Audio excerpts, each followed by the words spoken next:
Elevate Trio, Pablo Cardenas on piano, Peter Dowse on electric bass, Kelby MacNayr grooving and funking their way into tonight's Elevate.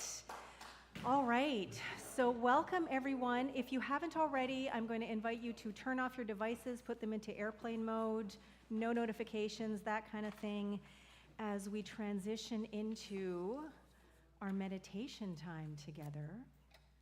And so I'm going to start us off with the bowl.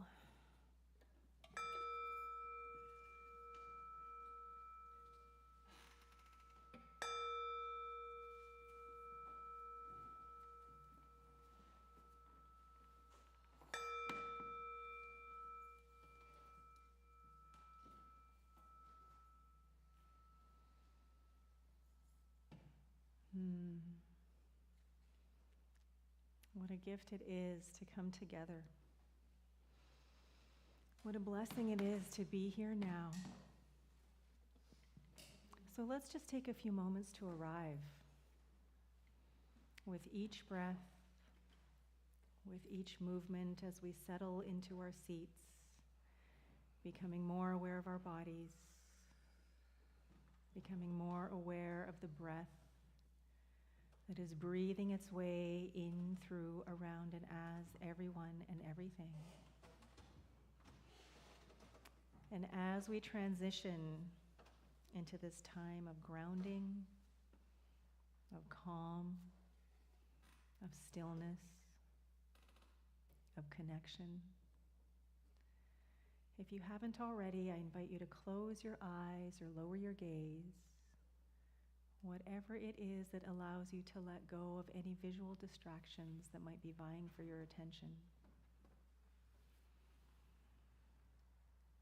And as every now moment offers opportunity to let go, I invite us all to do so, to let go of everything that has come before right here, right now, to let go of any concerns or to-do lists for the future, and simply allow ourselves to be held. And as the Elevate Trio gently begins to bathe us in tonight's soundscape, I invite us all to simply be fully present for whatever it is that is happening in each now moment. Allowing ourselves to be opened up by the rhythms, the vibrations, the sounds and reverberations. Allowing ourselves to slow down, to know that we are fully held and supported from within and without. And allow ourselves the gift and blessing of being more fully present with each breath, with each now moment. And as we continue journeying through The Alchemist, every week we'll have a quote to meditate on. And so tonight's quote is this: whoever you are, or whatever it is that you do, when you really want something, it's because that desire originated in the soul of the universe. Once again, whoever you are, or whatever it is that you do, when you really want something, it's because that desire originated in the soul of the universe. So as we allow ourselves about 15 minutes of uninterrupted meditation, I invite us all to continue opening to whatever it is that is being stirred within, by the words, the turns of phrase, by the sounds, by the sensations that we are experiencing, as we get taken on a journey during tonight's meditation with the Elevate Trio. Here we go, about 15 minutes of uninterrupted meditation.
start shifting your awareness back to your physical presence,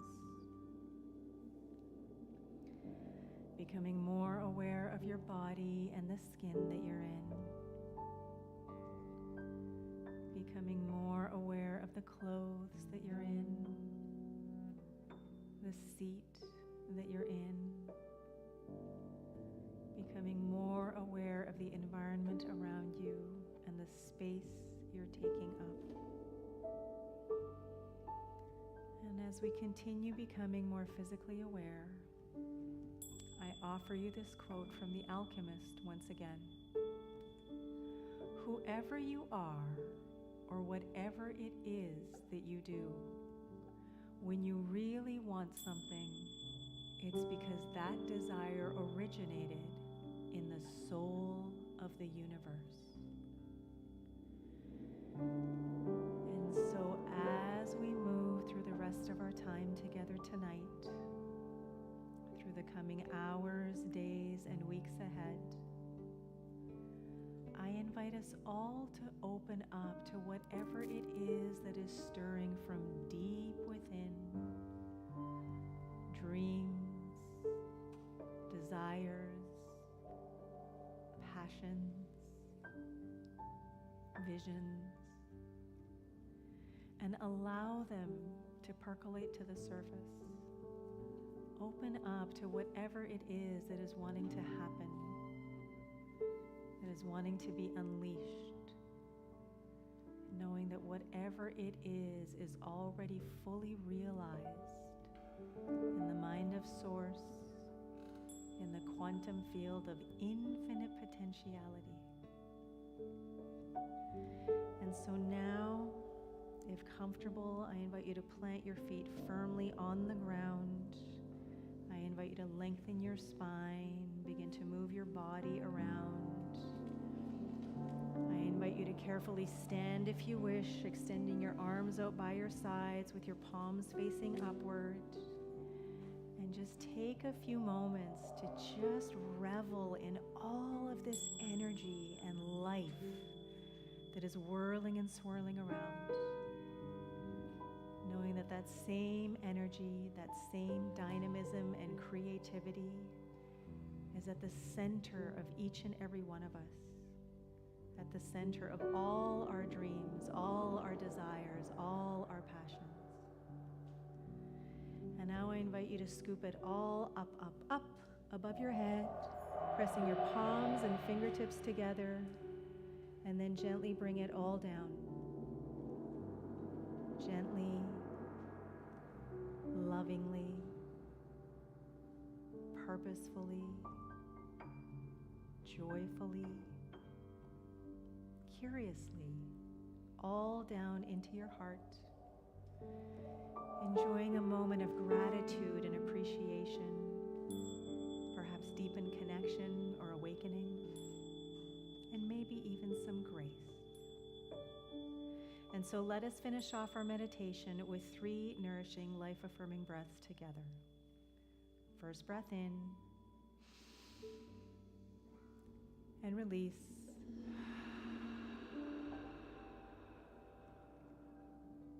Returning back to your regular breath.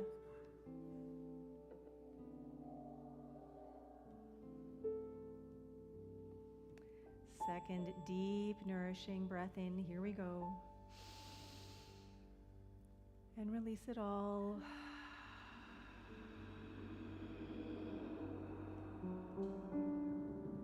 Returning back to your original breath. And now I invite you to gently open your eyes. Start to move your body just a little bit more. Become that much more aware of your surroundings as we receive our third and biggest, most life-affirming breath in yet. Here we go. And at the top, hold. Taking in an extra sip if you can.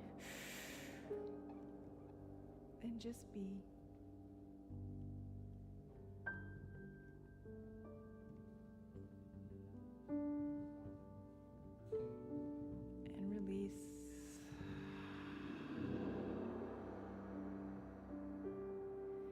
Gently opening your eyes if you haven't.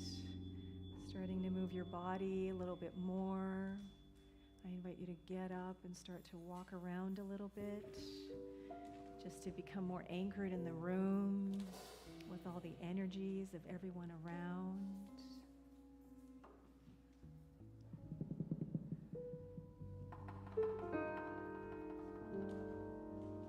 If you have some tea or some water, feel free to take a sip. That'll help to ground you as well.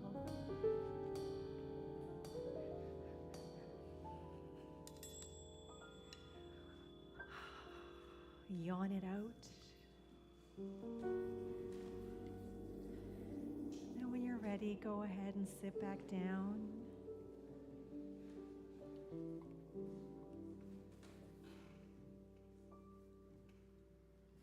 And let us express some appreciation for the band.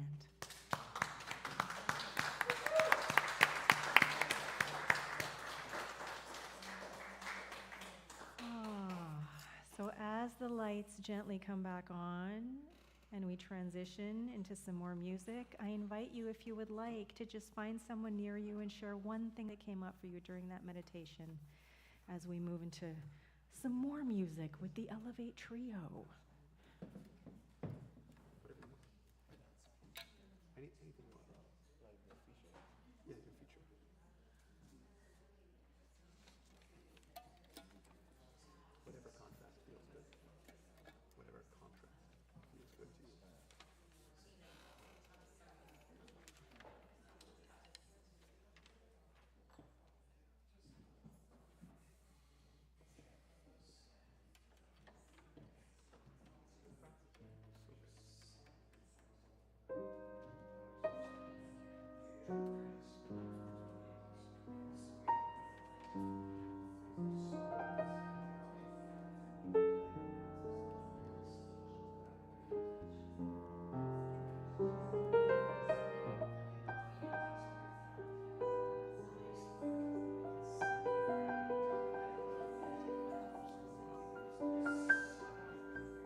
the Elevate Trio.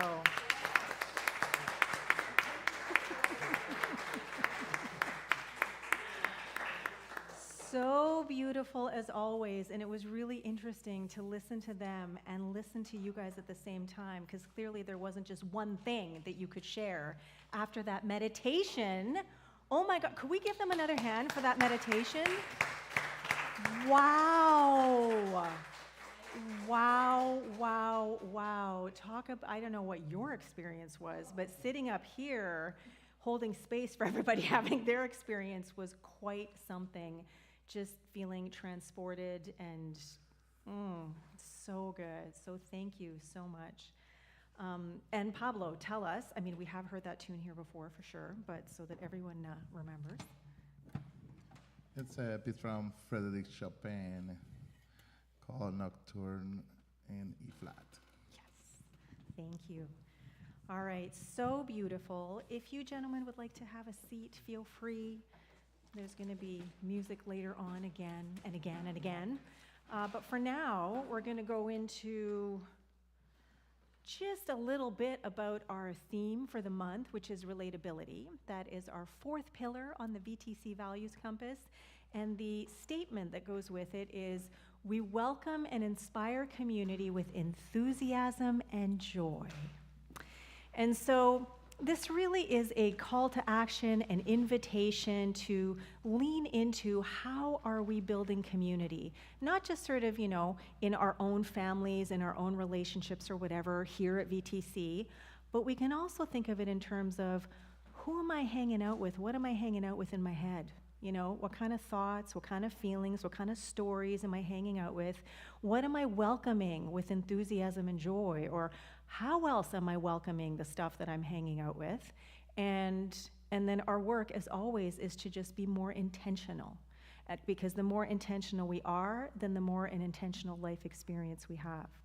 So I'm curious, is there anyone who has anything, any like 1 to 2 short shares, that would like to share anything about relatability or this affirmation that we have about welcoming and inspiring community with enthusiasm and joy? There is a microphone here at the ready for anyone who would like to offer something into community. Stephanie, and you know what? I didn't think to do this before we started, but this microphone has to be freed from under the keyboard.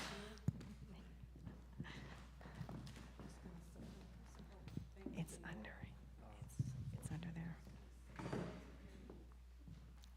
No, okay. I'll sit here. I'm going to borrow Liz's chair for a second, just because it's hard. I was thinking about community. I've been in a community with landmark education for 20 years.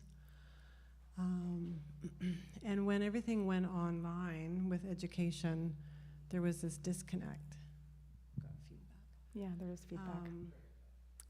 And I've been creating a gathering of people who have had this experience of this education for next weekend. And what I've been noticing is I've been reaching out to some people that I haven't seen in like 10 years. Ooh. And what's been really powerful is this automatic connection that just occurs. Like, even though I haven't seen them for so long, when I reached out to them, it was just this automatic relatability. Mm. And even though I didn't necessarily know what everyone was up to, one particular woman I reached out to, I found out that she's working on the board. She's co-chairing the board at the Women's Sexual Assault Center. And I was really moved by that because I know what we're up to in our community and supporting other nonprofit organizations. And that just, for me, there was just this enthusiasm that came up out of we were texting, we weren't even talking, but it was, it just brought this joy.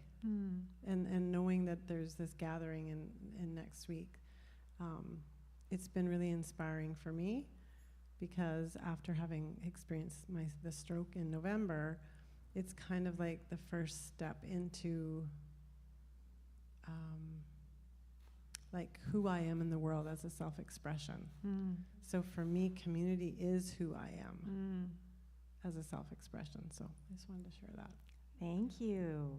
Thank you. Can anybody relate to some of what Stephanie just shared? Yeah. I mean, just sort of in the, not seeing someone for a long time and then just, right back, not necessarily like where you were, but that the connection is so strong. There's such a solid foundation there that it's easy to just slide back in, even, as completely different people a decade later. And yes, I can relate to the enthusiasm and joy that comes up when that happens. I have a few people in my life that can happen with too, and it's so cool. Yeah, thank you very much for that share.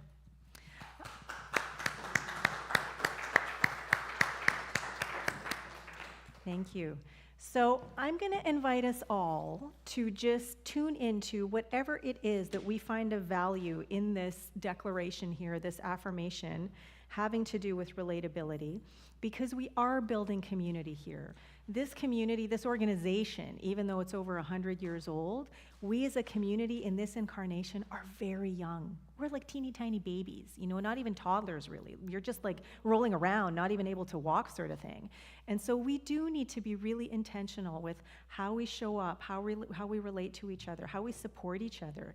And one of my favorite things as one of the leaders of this community is seeing all the connections that are being made, the people who are becoming friends, people who are doing stuff together. And that's just, it's one of my greatest joys in this community as we all grow together. So thank you very much, Stephanie, for your share, and let us all embrace relatability and just tune into how this theme is informing our life as we move through the rest of this month. All right, so now, if you have your books and want to whip them out, feel free, because it's a little bit more alchemist time.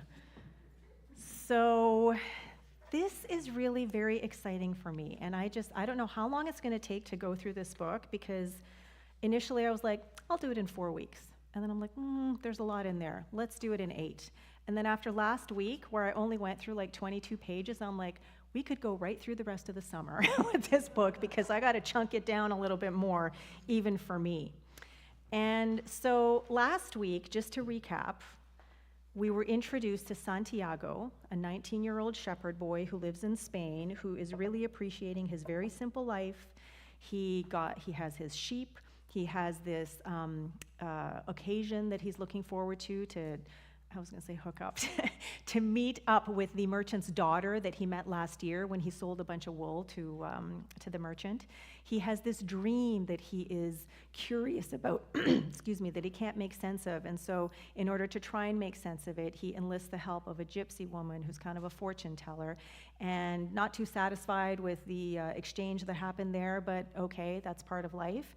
And then he ends up running into this old man in the Plaza Square in the little town that he's in, and has this weirdo exchange with this old man, and starts to learn some things. And one of the big things that happens for him is that all of a sudden, as this old man is writing all of these things in the sand, like how could he possibly know these things without the shepherd boy telling him? All of a sudden, it's like something in him opens up, and he's aware that there is so much more to life than what he's experienced so far. And so the continuing is this. I'm the king of Salem, the old man had said. Why would a king be talking with a shepherd? The boy asked, awed and embarrassed. For several reasons. But let's say the most important is that you have succeeded in discovering your personal legend. This is on page 23, if anyone wants to follow along. The boy didn't know what a person's personal legend was. It's what you have always wanted to accomplish. Everyone, when they are young, knows what their personal legend is. At that point in their lives, everything is clear and everything is possible. They are not afraid to dream and to yearn for everything they would like to see happen to them in their lives.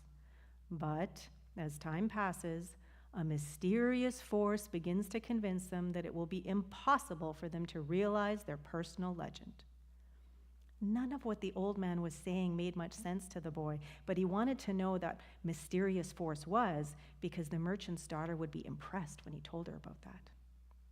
It's a force that appears to be negative, but actually shows you how to realize your personal legend. It prepares your spirit and your will, because there is one great truth on this planet. Whoever you are, or whatever it is that you do, when you really want something, it's because that desire originated in the soul of the universe. It's your mission on earth. Even when all you want to do is travel, or marry the daughter of a textile merchant? Yes, or even search for treasure. The soul of the world is nourished by people's happiness, and also by unhappiness, envy, and jealousy.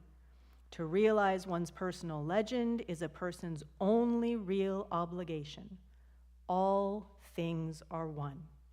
And when you want something, all the universe conspires in helping you to achieve it. Probably the most popular quote out of this book, right?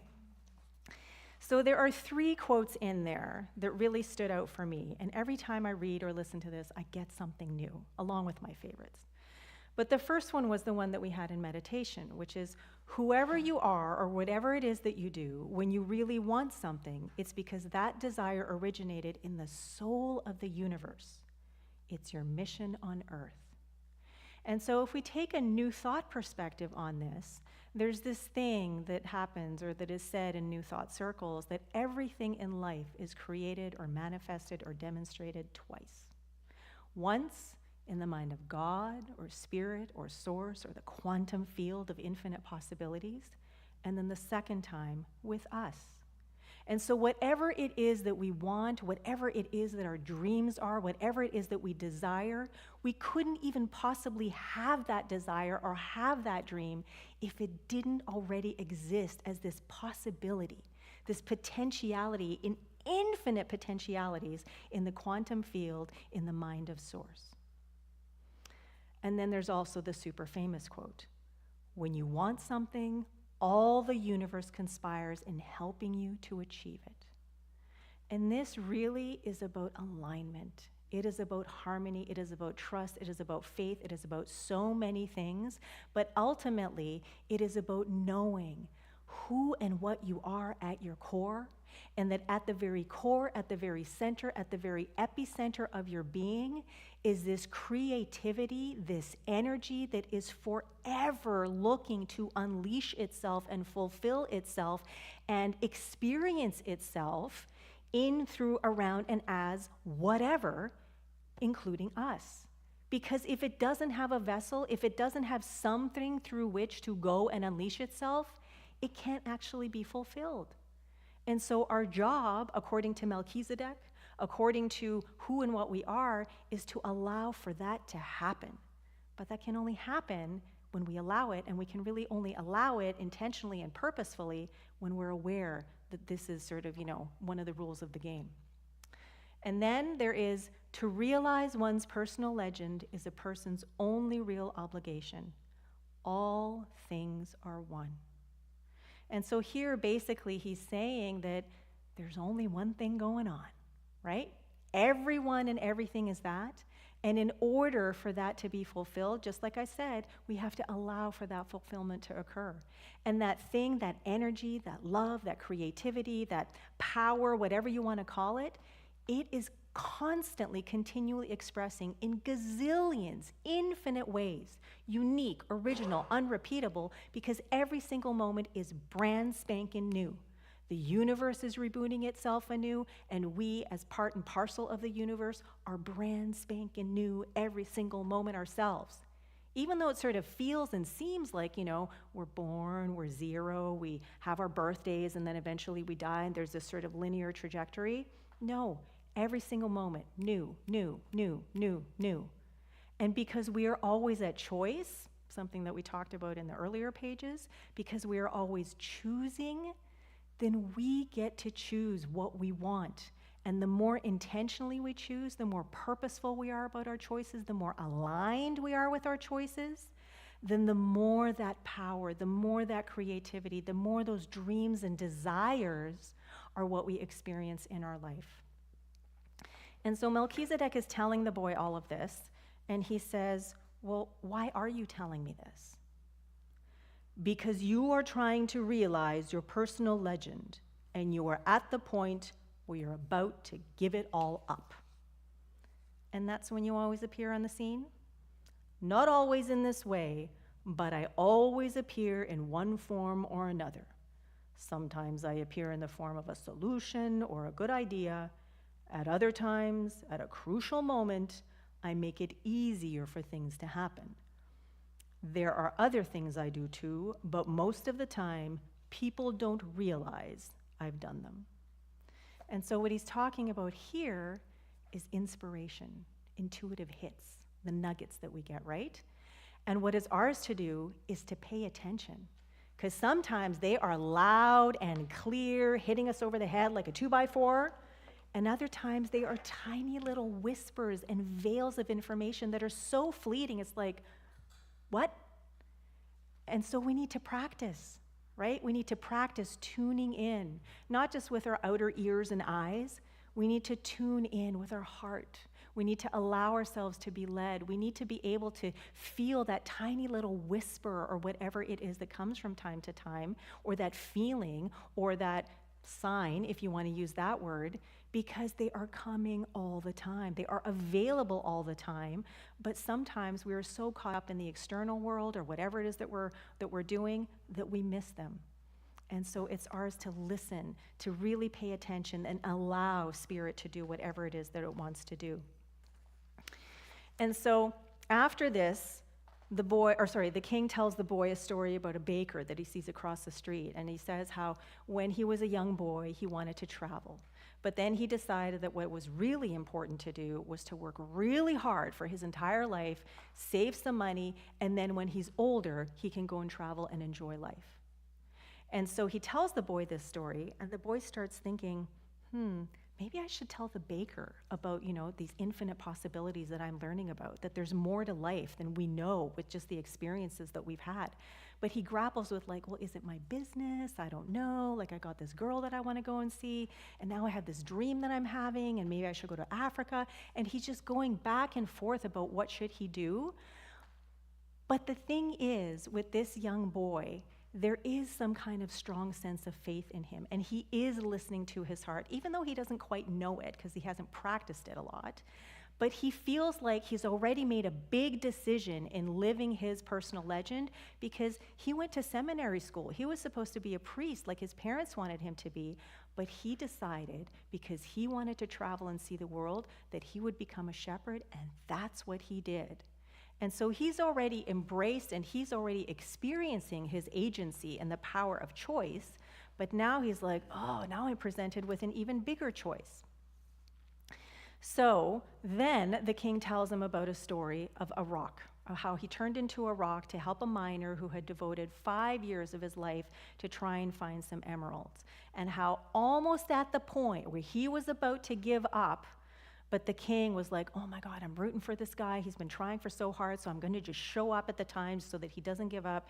And he shows up as a little pebble that the guy picks up off the ground and throws it in anger against something else, and there cracks open a rock, and this beautiful emerald comes. And then it's like, okay, now he can continue with his personal legend because, he's actually realized it. And so the boy is learning of all these times that life or God or spirit or source, whatever it is, the divine wisdom, whatever you want to call it, can show up in life to help move things along, especially when we are starting to doubt ourselves. We're starting to doubt our dream. Do I really know how to do this? Do I have the time? Do I have the energy? Am I smart enough? Am I too old? What is it? But this little hit of inspiration will come, and that's when we really have to pay attention, because otherwise we can get so caught up in the doubts, we can get so caught up in whatever's going wrong that we give up just at the point when we're about to realize whatever it is that our dream is.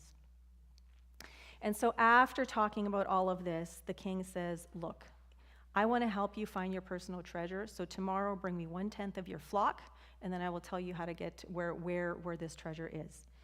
And the boy's like, well, I don't know, because, I saw this gypsy woman and she wanted 1/10 of the treasure, which was kind of cool because I don't even have it.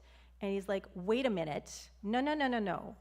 If you start out by promising what you don't even have yet, you'll lose your desire to work toward getting it.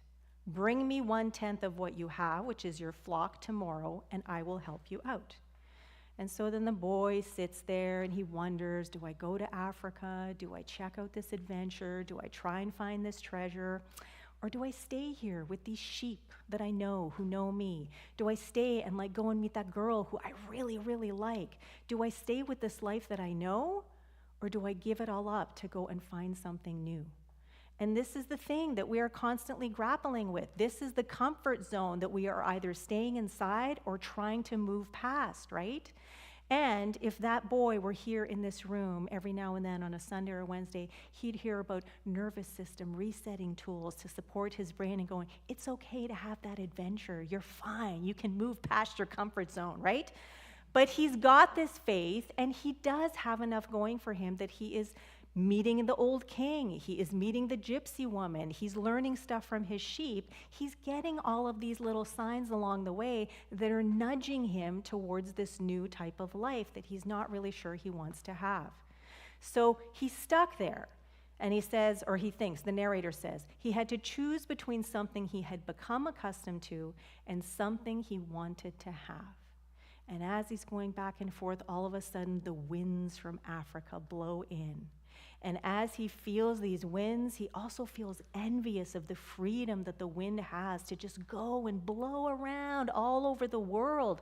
That's even more freedom than he has with the traveling that he does with his sheep, right? So he thinks again, maybe I should go to Africa.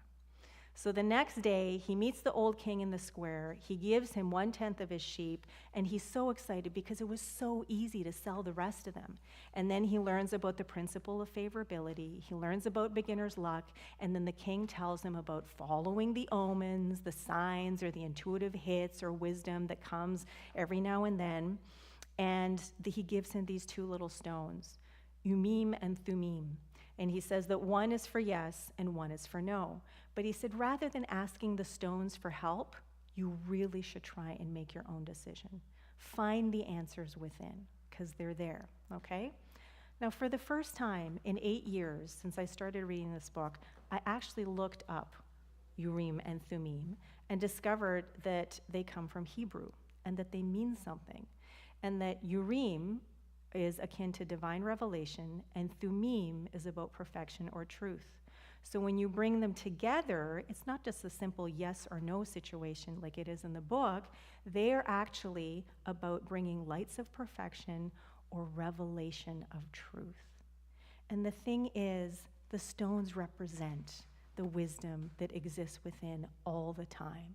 Even if he were to ask the stones, even if we were to ask crystals, or we were to go to ask a fortune teller, or we were to go and ask someone for some kind of wisdom or something, that wisdom that we receive back is just an extension of who we are anyway, okay? Just sometimes we gotta go and find it in a different avenue because we can't quite access it ourselves from here. So, as the king says goodbye to the boy and wishes him well, he offers him some words to live by. He says, everything is only one thing and nothing else. Follow the omens and follow your personal legend. But before he goes, he tells the boy another story. He tells the story of a boy who was sent to meet the wisest man on earth. A certain shopkeeper sent his son to learn about the secret of happiness from the wisest man in the world. The lad wandered through the desert for 40 days and finally came upon a beautiful castle high atop a mountain. It was there that the wise man lived. Rather than finding a saintly man, though, our hero, on entering the main room of the castle, saw a hive of activity. Tradesmen came and went. People were conversing in the corners. A small orchestra was playing soft music, and there was a table covered with platters of the most delicious food in that part of the world. The wise man conversed with everyone, and the boy had to wait for 2 hours before it was his turn to be given the man's attention. The wise man listened attentively to the boy's explanation of why he had come, but he told him that he didn't have time just then to explain the secret of happiness. He suggested that the boy look around the palace and return in 2 hours. "Meanwhile, I want to ask you to do something," said the wise man, handing the boy a teaspoon that held 2 drops of oil. "As you wander around, carry the spoon with you without allowing the oil to spill." The boy began climbing and descending the many stairways of the palace, keeping his eyes fixed on the spoon. After 2 hours, he returned to the room where the wise man was. "Well," asked the wise man, "did you see the Persian tapestries that are hanging in my dining hall? Did you see the garden that it took the master gardener 10 years to create? Did you notice the beautiful parchments in the library?" The boy was embarrassed and confessed that he had observed nothing. His only concern had been to not spill the oil that the wise man had entrusted to him. "Then go back and observe the marvels of my world," said the wise man. "You cannot trust a man if you don't know his house." Relieved, the boy picked up the spoon and returned to his exploration of the palace, this time observing all of the works of art on the ceilings and the walls. He saw the gardens, the mountains all around him, the beauty of the flowers, and the taste with which everything had been selected. Upon returning to the wise man, he related in detail everything he had seen. "But where are the drops of oil I entrusted to you?" asked the wise man. Looking down at the spoon he held, the boy saw that the oil was gone. "Well, there is only one piece of advice I can give you," said the wisest of wise men. "The secret of happiness is to see all the marvels of the world and never forget the drops of oil on the spoon." The shepherd said nothing. He had understood the story the old king had told him. A shepherd may like to travel, but he should never forget about his sheep. The old man looked at the boy and, with his hands held together, made several strange gestures over the boy's head. Then, taking his sheep, he walked away. So with that story of the drops of oil, there are many different ways to interpret it. It can be sort of a macro, micro view. It can be a detailed, an overview. What I see it as being is there is an opportunity to really follow the rules and sink into principle and just like look at what is it that I have to do? How is it that I have to meditate? How many times do I have to pray? What are the books I have to read? What is it that I have to do so that I can live a great life? And then there's the infinite possibilities of what that life can be. And if you focus too much on this, you're gonna miss a whole bunch of this. But if you just kind of like, oh, it's all good, it's all God, and you just like let it all go and kind of hang out here, then you're going to have a bit of a wishy-washy, willy-nilly mixed life experience. So the whole point is to pay attention to both. Because when you pay attention and are grounded and anchored in principle, then navigating all of this becomes much clearer. And even when it is challenging, even when times are tough, even when things don't quite go our way, as we are following our personal legend, because we have this anchor of these spiritual principles, then we are that much more present and that much more likely to not only fulfill our personal legend, but to enjoy it along the way. Thank you, and so it is.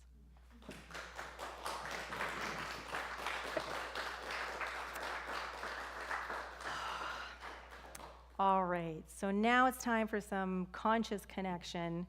So if you guys want to get into little groups of 2, 3, 4, around a table, around some chairs, whoever wants to hang out for a little while and have some conversation, please feel free. If you would prefer to just hang out on your own or go outside for a little bit or hang out at the interactive table, totally up to you, but I will ding the meditation bowl when it's time to come back. Thank you.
2-minute warning, 2-minute warning.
All right, everyone, come on back. And as you're coming back, I'm just going to roll through just a tiny few announcements. If you're interested in any other events happening at VTC, best place to go is the events page on the VTC website. Just a note for anyone who's curious, but there is no 9D breathwork happening this Saturday. I don't think that affects anyone in this room because I know who's not coming, but just in case. But yes, anything else you want to know about, best place to go, the events page, click on the event, get all the information there. And then I want to find out, does anybody in the community have anything that they would like to invite people into, that you are hosting, that you are having? Winnie. I have to look it up. There's something happening this Friday downtown, and it's pretty exciting. I'm just 10 seconds away here. Okay. And it's probably not going to show up quickly here for me.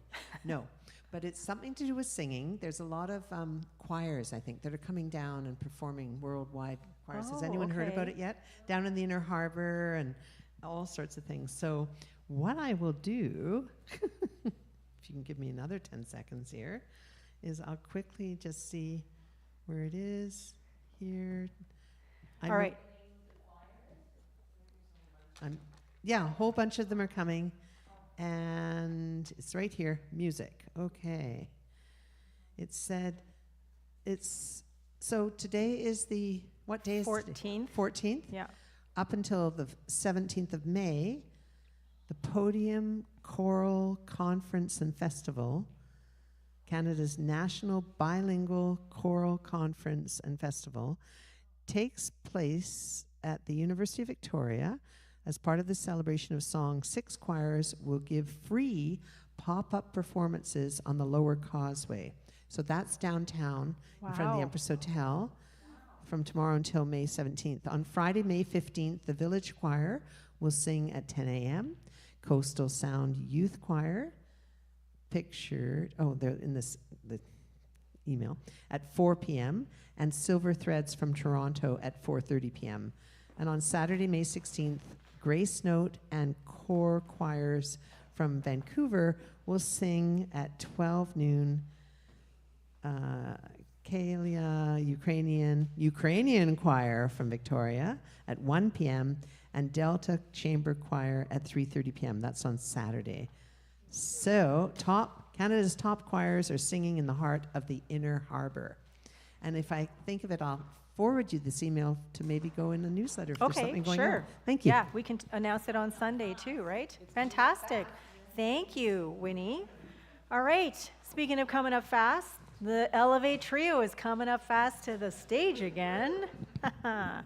All right, so the You Are Beautiful blessing box is making its way around this side of the room, so please feel free to take a little blessing or affirmation from there to inspire you, to support you, add it to your collection, and then just remember before you hand the box to your neighbor, close the lid so they can get that message of you are beautiful. All right, so as that is going around, we're going to have some more music from the Elevate Trio. Feature tune number 2, what will it be?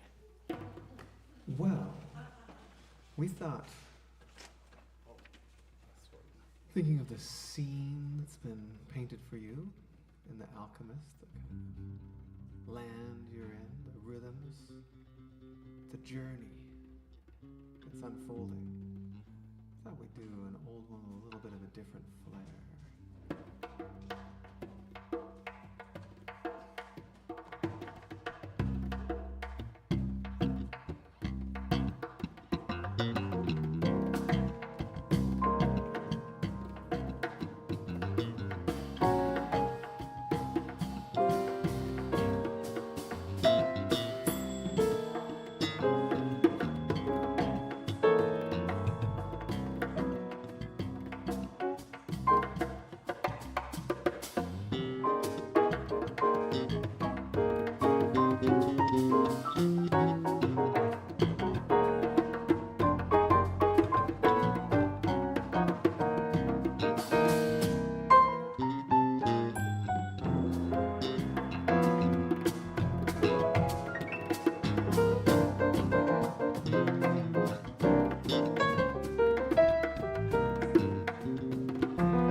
A night in Tunisia. Oh, thank you, Pablo, Peter, Kelby. That was fantastic. Ooh, all the places we're going to just through music, eh? All right, so totally my fault that we are going over time, but thank you for bearing with us. Thank you for your enthusiasm and joy in community. And so now is an opportunity to donate so that we can have more of this programming, so that we can build on this Elevate 2.0 that we are experiencing. So I am adding my contribution in here with love and appreciation, and I invite everyone to do the same. Just hang out with the Abundance Bowl for a little bit and just place an intention for prosperity, for abundance, for community, and for building community with enthusiasm and joy as we continue through the rest of our time together tonight. Thank you. And as that Abundance Bowl goes around, then we'll hear just a little bit more music by the Elevate Trio before we go into our closing tune. Thank you very much.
All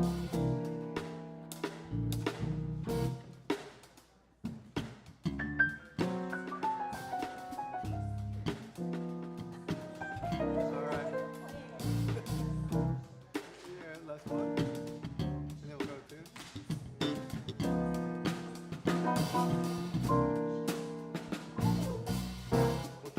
What key? You're so good. All right, everyone. Is this on? Is it loud enough? Can you hear me? All right. This has been another Elevate at VTC, Elevate 2.0, with all of our new things. Want to thank the Elevate Trio, Pablo Cardenas, Dowse, Kelby MacNayr.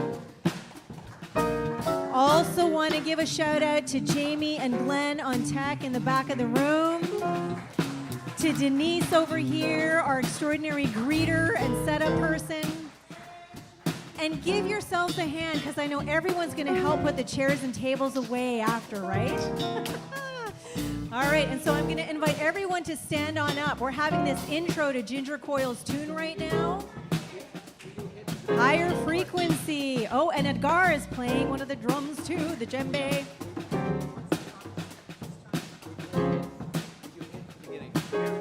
All right, this time I'm not going to invite you to sing along because there's so many words until the yellow part comes, okay? Then you guys are singing.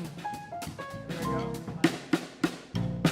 Everybody's waiting on a revolution. They've developed from illusion. I think first it's gonna take a revelation, shift their minds and consciously awaken to the positivity human beings should be, full of love and light and inner peace. Vibrate to a higher frequency, higher, higher, higher. I was young, I looked for love in empty places, got myself into some situations. Now I know what does not define me, and all the love I could ever need is here inside me. Took so long for me to see it was waiting here for me. The love, the light, the inner peace. Vibrate to a higher frequency, higher, higher, higher. Walk the earth in search of every explanation, but be aware of your own creation. Take responsibility for your conditions, and don't forget the power of your own volition. There is joy, just as there is pain. They are one and the same. It's a choice you choose to make. Vibrate to a higher frequency. All right, everyone, bless your neighbor for the week.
love, be the light, be the inner peace.